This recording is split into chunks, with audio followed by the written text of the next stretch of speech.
Hi everyone and welcome to sell.it.podcast. Today my guest is Daniel Zurfluh, a good friend of mine and colleague, a business development specialist who's been working with Armenian software development companies and connecting them to businesses in the DACH region.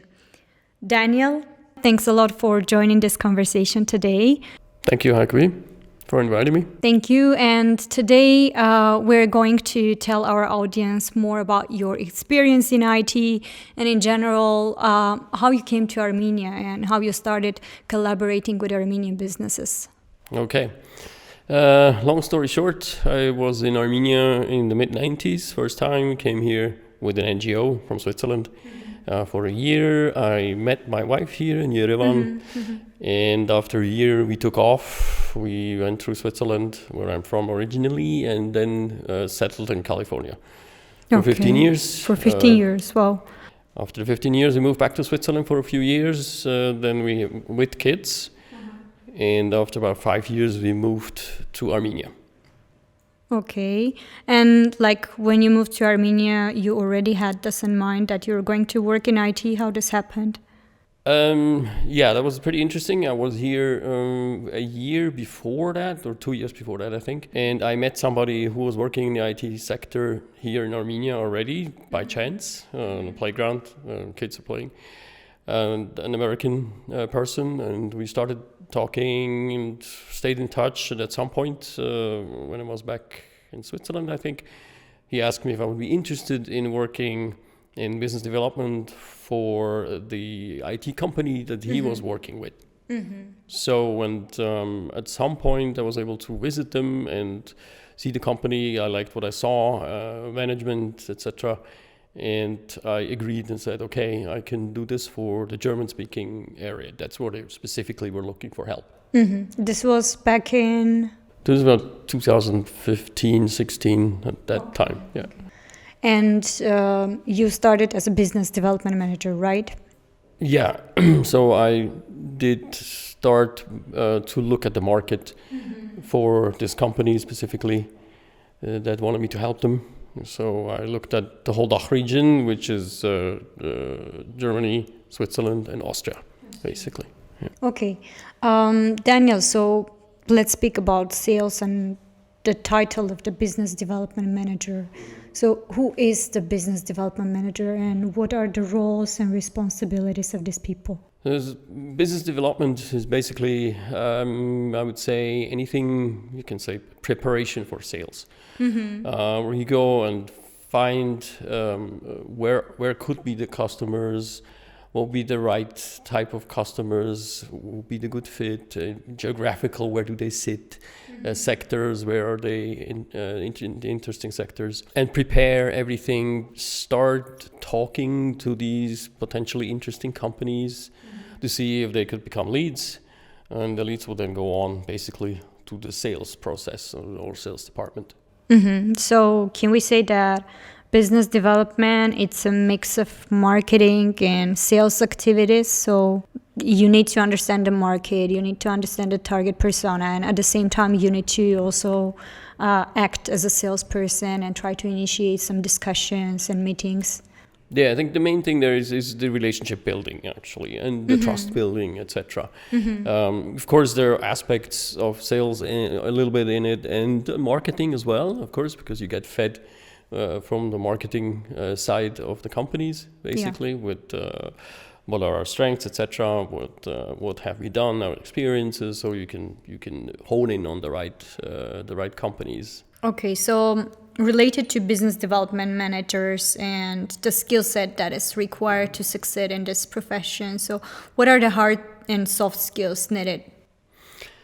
Well, in terms of sort of hard skills, if you want to call it that way, it's the knowledge about the software development processes, for example, here in this case, that you understand how this works usually.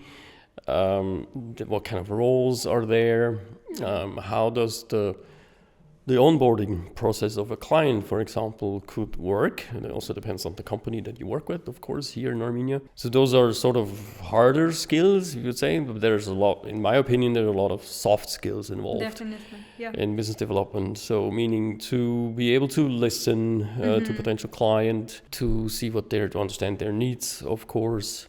One thing I forgot almost, language skills in terms of speaking German and understanding in this case, the German-speaking market, how they work, how they tick. That's almost a hard skill, I would say. I see. So, but otherwise, there's a lot of relationship building, really listening, see what they need, what kind of people are you talking to. Ideally, what's their surrounding, maybe even if you can figure out even some private stuff, these guys, some people, I don't know, they're dog lovers or something like that. And if you... Even like... for example, I have a dog myself, so I can relate to this kind of thing. So this is really, really helpful, I would say. That's a really good point, because recently I was reading an article about this sales across different cultures, and a story of an American salesman who comes to Italy to close the deal. So he prepares his pitch, he creates the agenda for the meeting, and comes to Italy for having this discussion meeting, and he's like really sure that he's going to close the deal. But the Italians ask him to join for a short sightseeing trip, and then they invite him for a dinner. And during all this process, he just thinks that, okay, he's distracted and it's not about business, and he is more into his phone and he's less sociable with the Italians. Later, the next day, he comes to the meeting room and pitches, but he feels this frosty atmosphere in the room, and the Italian client is not interested in his pitch. Of course, he loses the deal. And later on, he's explained that in Italy, firstly, it's about selling to people, and it's about gaining the trust, and then discussing the business. So this sightseeing trip or the dinner, it was more of a test to understand whether they can do business with this person. And only after that, they are ready to discuss the pitch and everything. So the same coming back to Armenian and German relationships. Have you encountered some challenges when it comes to cross-cultural selling? The main challenge is then that in the beginning people would say Armenia, why, and IT, and what's going on there anyway. So lack of knowledge. Yeah, exactly. Because many people don't know much about Armenia. They usually have an idea it was a former Soviet country, etc. It's somewhere in the Caucasus. But then it pretty quickly stops unless somebody has traveled here or knows people from here, possibly. So there is this point of like, you'll have to get to the point where they can understand why is outsourcing interesting. Of course, it helps somewhat because it's a former Soviet country, and we've got other East Bloc countries that are working in the same area. So that is not so extremely surprising, I would say. It's just you don't hear too much about Armenia. That's the point. You have to get over that, basically. So first of all, it's for Armenian companies in general, it's trying to raise awareness about IT and about the service offering, and why German businesses should collaborate with Armenian companies. Yes, and what you mentioned before in terms of gaining a trust and actually coming to Armenia, for example, if that is in the cards very early, that's extremely helpful. I've noticed there was an example that worked with a company that had an interest in Georgia and Armenia, and they came and visited both countries. And there was, of course, business discussions, but there was also showing at least a little bit of the country close by, interesting areas, restaurant visit with interesting food, etc. for them. So that was also a good way for people to get a good impression of the country and in the end led to the decision to come to Armenia. I see. But in this case, we're speaking more about the businesses who already have the motivation and interest to visit the country.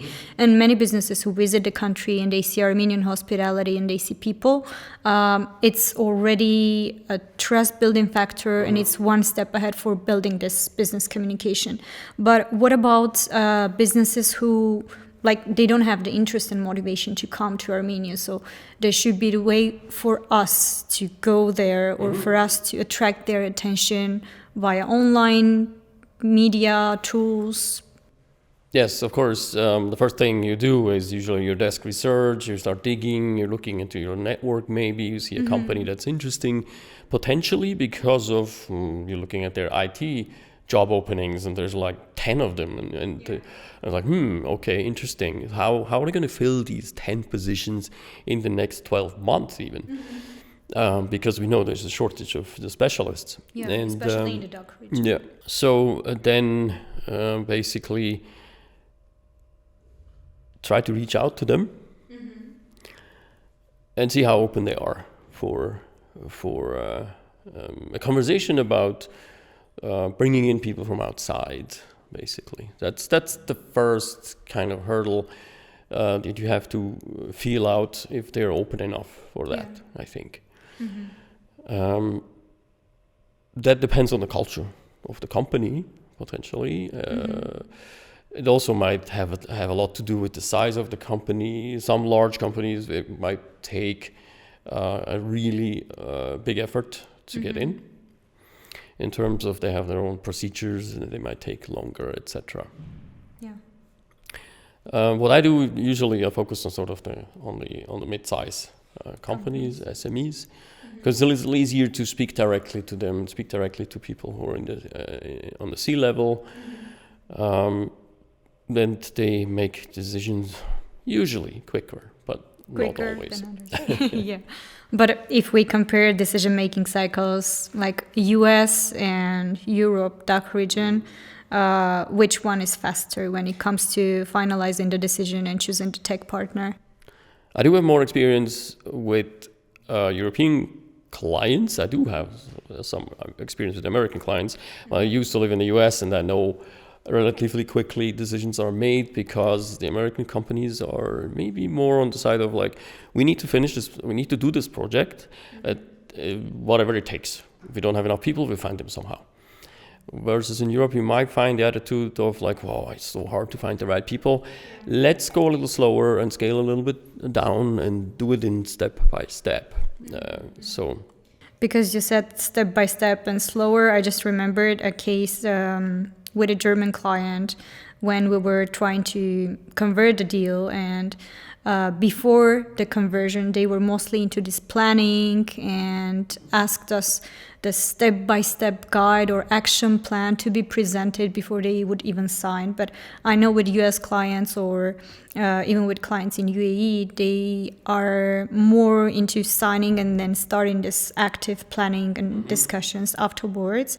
And maybe the same for Armenian businesses. They are surprised when they are asked to have all this detailed and step-by-step action plan to be presented to the client beforehand. Have you encountered such cases when working with Armenian and German companies specifically? Yes, you can see that that German companies plan out the thing, their way of going forward in much more details and for a longer period as well, even though it doesn't mean that the Americans don't want to work long term with you, but it's more of make a basic decision and then go ahead and then start adjusting. Versus I think in the German speaking countries it's more we need to figure this out relatively detailed, so we minimize the risk. So they're a little bit more risk averse probably. And because of that, it takes longer until you get there. I mean, patience is, if you work with the German-speaking regions, patience is really a virtue that you absolutely will need.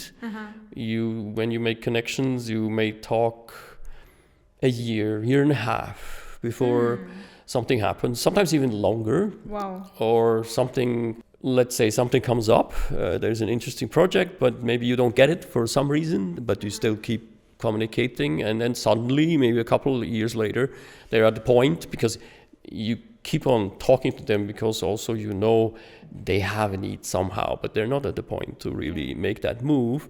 And if you keep on doing this, at some point you call them up at the right moment where they need that. That's really a good topic, but at the same time, on one hand, we're discussing this B2B long conversion cycle and the time needed for building the relationship. So you mentioned 1.5 years. Okay, let's be like very optimistic. Let's take just 6 months or even 8 or 9 months. But when it comes to the Armenian business, who expects you to bring results and to convert a deal, and you tell them that, it may take like 6 months or 9 months, and they need to collaborate with you and wait for this opportunity to convert. How do you manage these expectations when collaborating with local Armenian partners? Yeah. Well, that of course depends on your deal you cut with those local companies. If they see that they're paying for you in a way and it takes a long time, they may want to maybe change the arrangement in some ways or another. That is something that you have to get across to them somehow. If you come out of that culture, that you have to explain to them. I've heard anecdotally companies saying, well, we try to work with the Germans, but we gave up because it's just faster with working with the Canadians or with the Americans. So if you want to go into the German-speaking market, you have to have a long-term perspective, definitely. Maybe try to line up more potential leads so that okay, there's something coming, and then so you have something going on until the next one is coming as well. That's how you can do it. So in general, when it comes to B2B business development, it's mostly a long-term game, and companies need to be ready to invest time, energy, and of course finances to get the outcomes, but they would not be the short-term outcomes and quicker ones. There are occasionally companies that are more or less ready, that just need somebody to help them. Maybe they've tried to find somebody and they were not happy with it, so they're in a point where it's like, what are we going to do now? Our thing is falling apart, our product. So we need somebody quickly, and if you're there at the right point, then things might happen relatively quickly. Especially if it's maybe smaller deals, maybe in the mobile sector, that are also done in 3 to 5 months or something like that. Maybe their things can go quicker. But as soon as we're talking about bigger engagements that might go over years, because this company in Europe wants to build a new platform for something that is or digitalize their whole business, and they're right in the beginning. For these kind of decisions, it really takes quite a while. You said that it may take 1.5 years to build this relationship. Are we speaking mostly about like keeping the relationship via chatting, like congratulating on major events, or does it also require to have some trips, face-to-face meetings, coffee discussions? How do you generally keep this relationship with your own leads and your clients? Yeah, it might start out online somehow, but the face-to-face meetings for the German-speaking market are definitely important. Even today, or especially maybe after COVID too, people are more inclined to meet each other again. So yes, you have to plan for that. I would say you have to plan to make trips, maybe combine them with some interesting conferences, etc. Meeting the potential clients, if you have clients already, meeting them, see how things are going. Even if you speak to your the clients that are running in the project with one of your partners, and you speak to them relatively frequently as well. Sort of from the background, that's at least my kind of attitude, that I'm always there for them and check in and stuff like that. So then still you go and meet them. so they see you in person. It definitely helps in this culture. And related to the tools that you're generally using, be them online tools that facilitate your activities or some offline strategies or activities that support you generate more leads or convert more deals? Well, the tools, I use the usual social media that is focused on business. So, of course, LinkedIn, to some degree, Xing, the German-speaking market-focused thing, although I have to say that one has become less and less important, but I still keep it because it's specifically for that kind of market. There are groups in LinkedIn that you can join. There are some for specific geographical geographical areas and specific topics, etc. So you can see what's going on in there. You can occasionally post something in there as well. Let's say if you go to the region, and you can reach out and say, hey, I'm going to be in this town, then and then. We could meet up if you have questions about IT outsourcing to Armenia. Please just hit me up. That's the thing that I mostly do. There are some tools that help you to automatize things on LinkedIn, etc. But I would say there you've got to be careful and make your own decisions which ones you want to use, because it's because LinkedIn also restricts some bot activities, so right? You could basically freeze your account by doing the wrong things. So you really I know a careful. colleague who did that for several times. And in terms of offline, it's the meetups that are organized by somebody in these countries, or the conferences, etc., etc.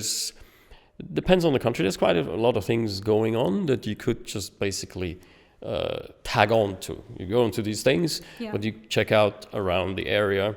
What interesting companies are there? Can I make contact with these people before and see if I can combine it? So you have like 3-4 packed days where you can meet a lot of people at conferences and outside. And as I understand, like offline events and conferences, they turn to be the most, let's say, productive ones, especially for B2B. Yeah, I would say so. Yeah, because people then they have the first impression. They're talking to you.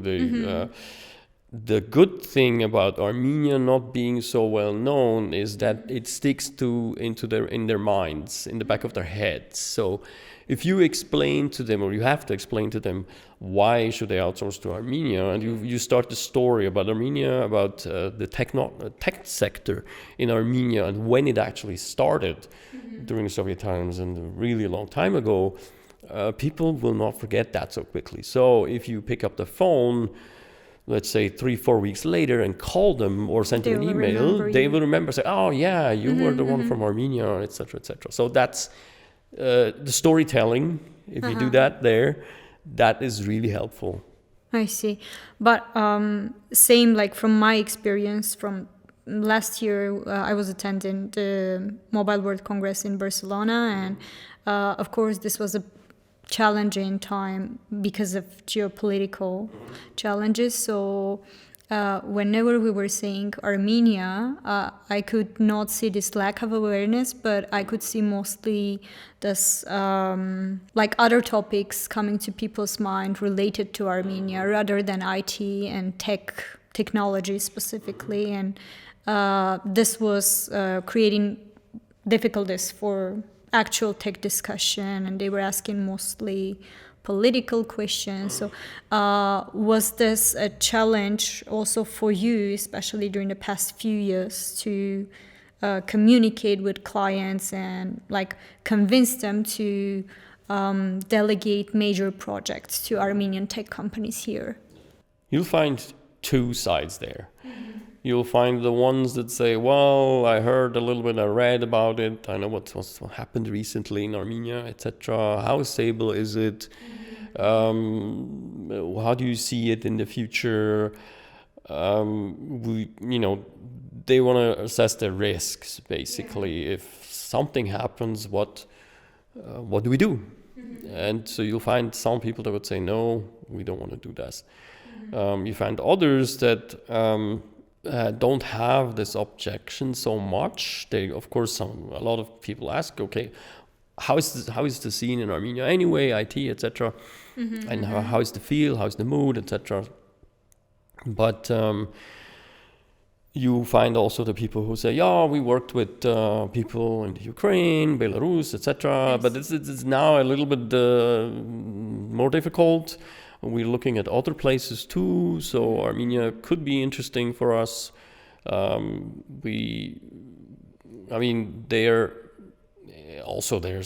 let's say a sort of realistic take is kind of creeping in with a lot of people that are saying, well, we think everything is so safe, and wherever we go, wherever we want to go, but actually things are quite unstable. So we just need to figure out, do we diversify over maybe multiple different places, possibly?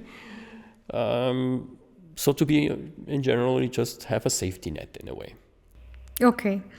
Related to the tools that you're using and related to the recent trends and let's say ChatGPT talks and the topic that ChatGPT is also coming to create challenges for people in marketing and sales and for content writing, for scripting, for many activities. Now it's AI, let's say, creating all this content in a market. Do you think that this will create also challenges for business development and salespeople, or this will mostly support us in our day-to-day activities? I see it mostly as supportive. So it's in the use of writing taglines and things like that, or basically just bouncing ideas off of ChatGPT, for example, to see what comes out of there, what you can use, what you need to adjust, etc., etc. I mean, it's and then I would assume like a little bit more intelligent chatbots, etc., will be helpful also for sales to kind of streamline things, to not get bogged down with a lot of inquiries. Some inquiries can be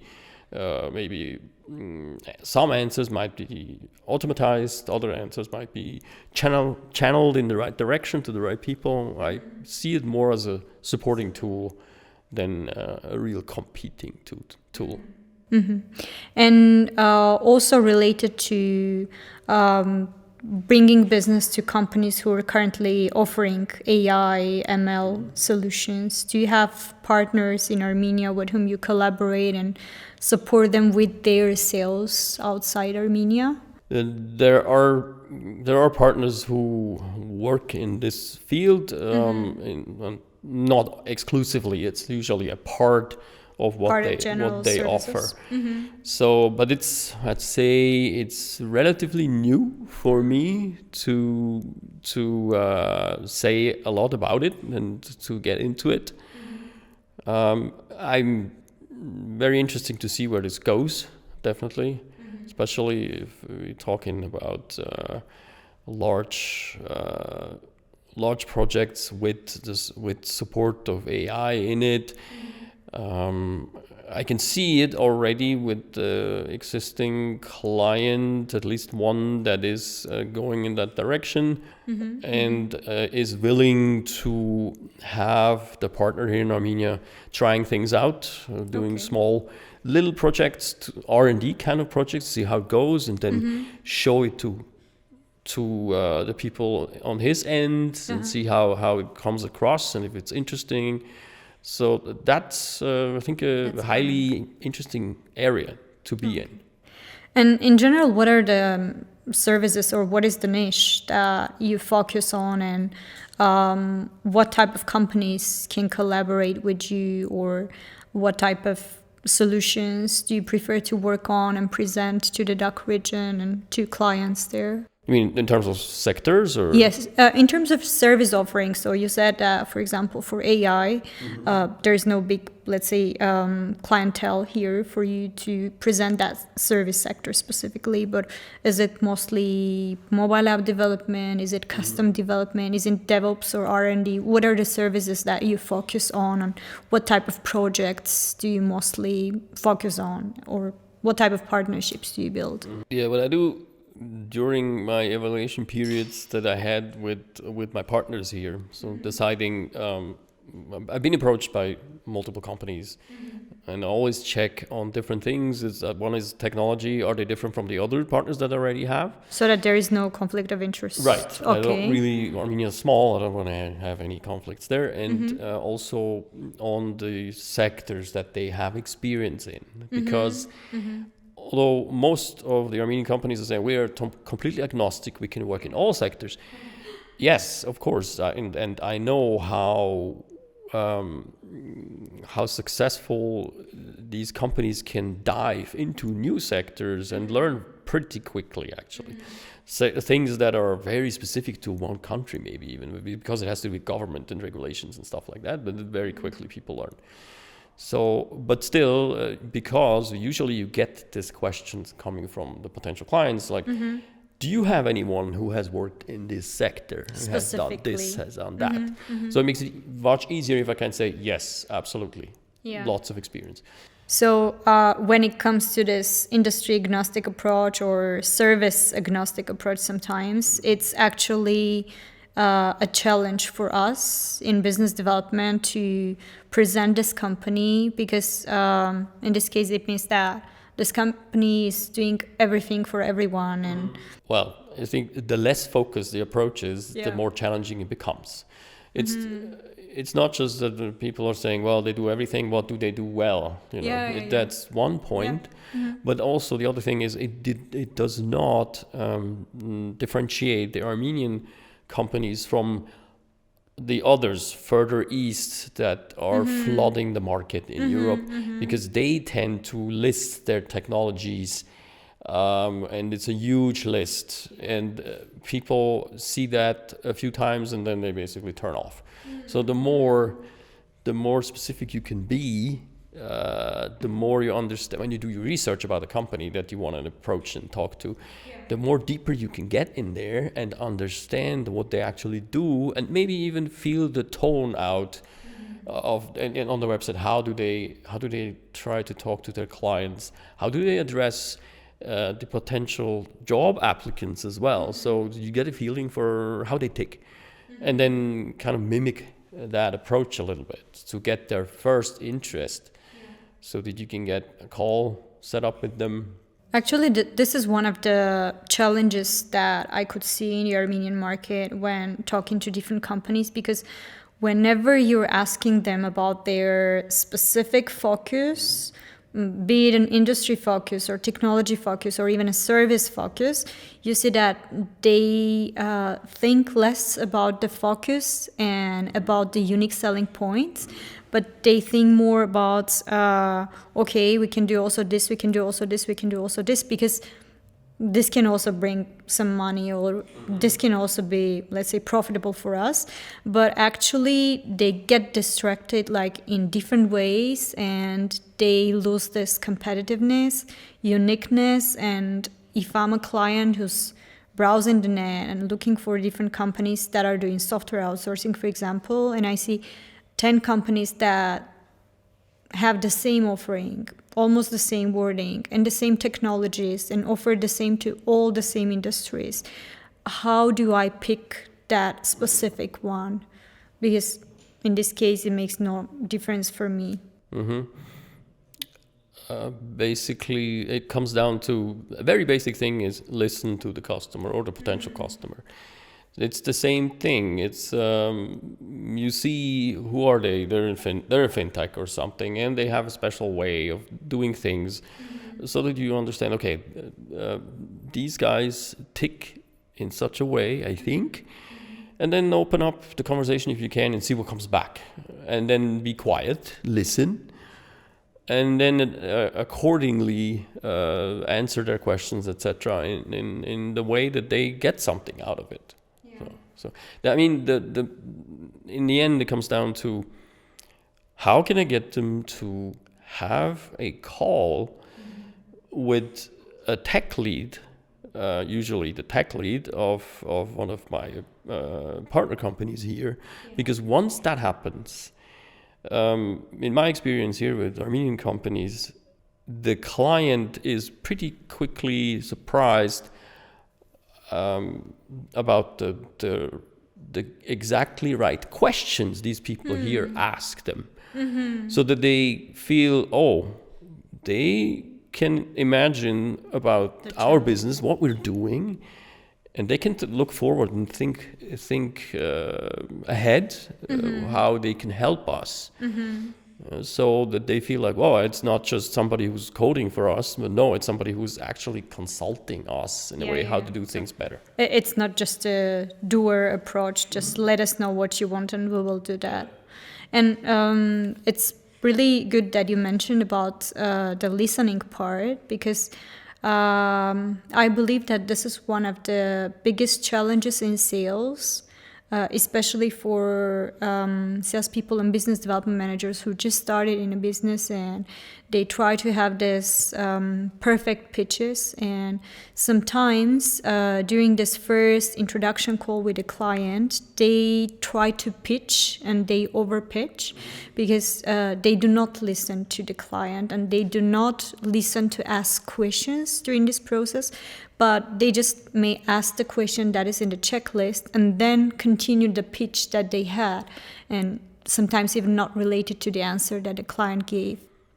Yeah, it's sort of sometimes you feel like it's the excitement of the services that they represent. We could do this for you. It's like, okay, what do they really want? They only want this. Okay, let's start there. Maybe later, it goes into another field, because if you're successful, your team is doing a good job that you have in there, then sooner or later the opportunity comes to ask them, hey, I've seen that you guys are doing this, that. Do you think you need help there too? Or they even come and say, you know what, you guys are doing so well with this, we've got something else going on here. Can you help us with that too?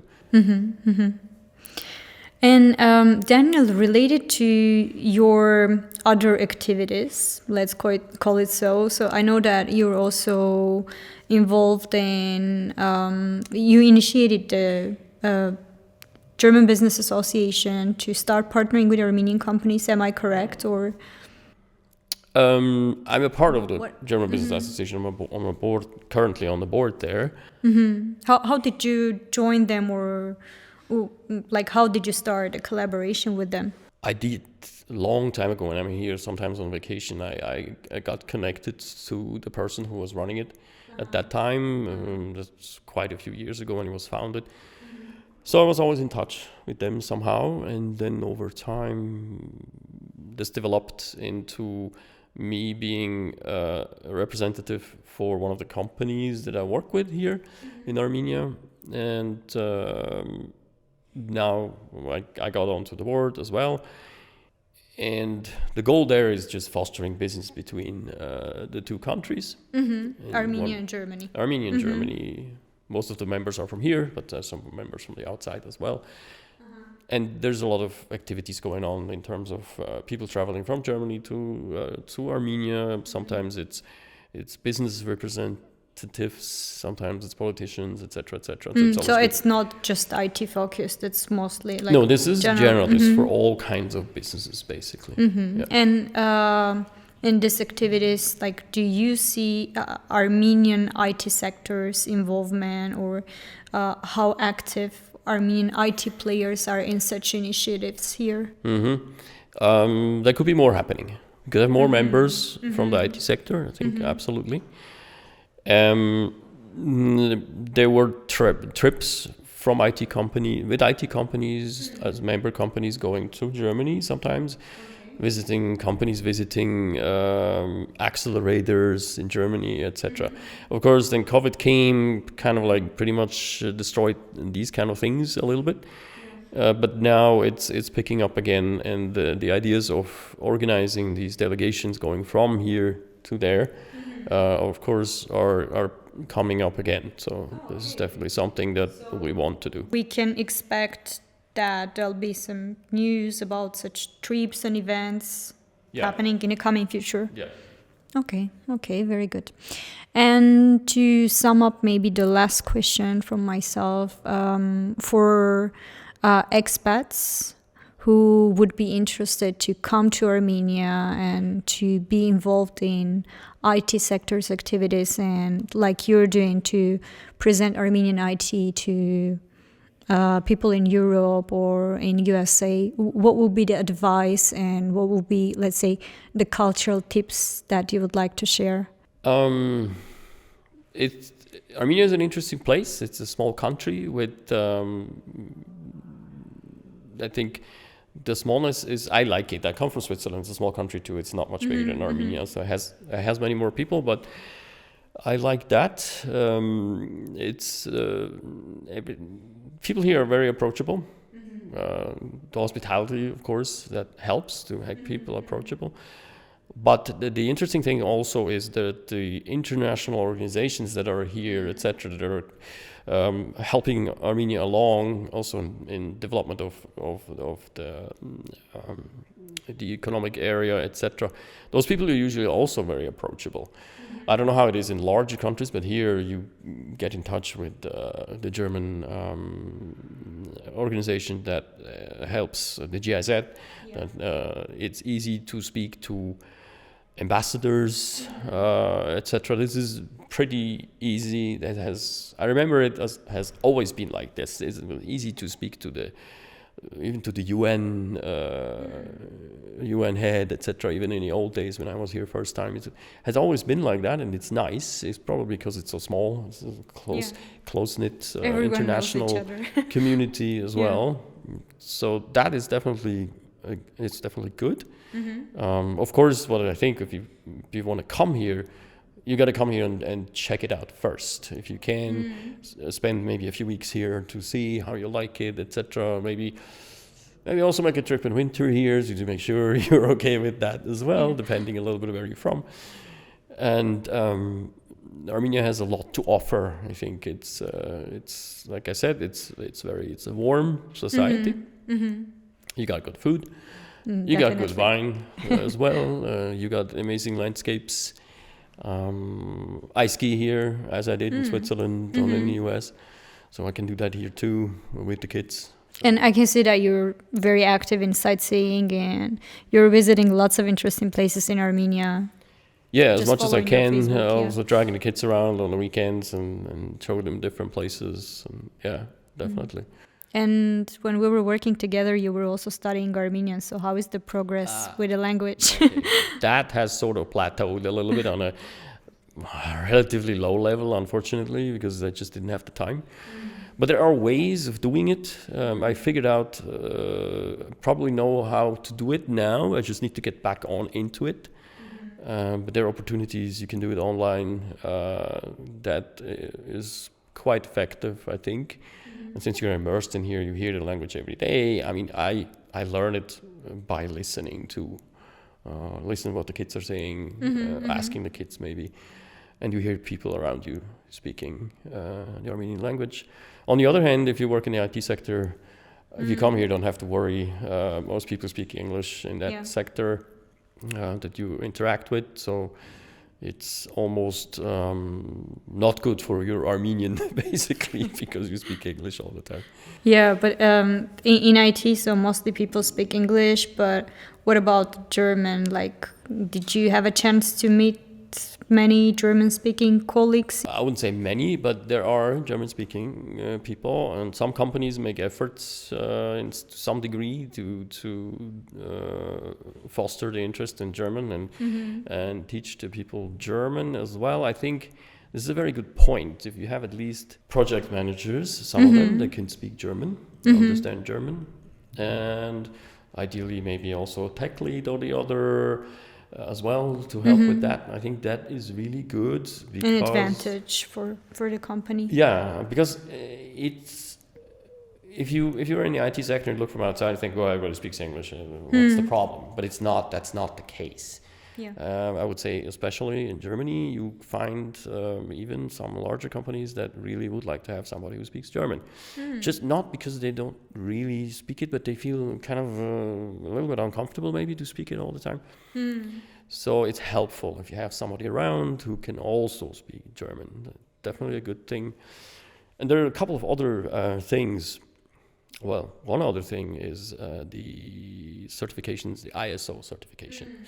So Armenian companies sometimes they like to work with larger companies, maybe in the automotive sector, etc. Then they really have to look into the specific ISO certifications for this area. Health and automotive, I think, are the two most interesting ones that Armenian companies really should maybe invest some money to get that going. Invest the money and time, because for especially ISO, well, depending on the type of ISO, I know that it sometimes requires a year or even more for passing all the certification. Yeah, but I think it's worth it if you want to get into these industries in all those three countries. Yeah. So again, it's mostly about this long-term investment and long-term gain. Yep. Perfect. Thanks a lot, Daniel, for this conversation. Thank you, Heike. Thanks a lot for watching us or listening to us. Feel free to subscribe to our channel for getting more updates on our myth-free sales talks.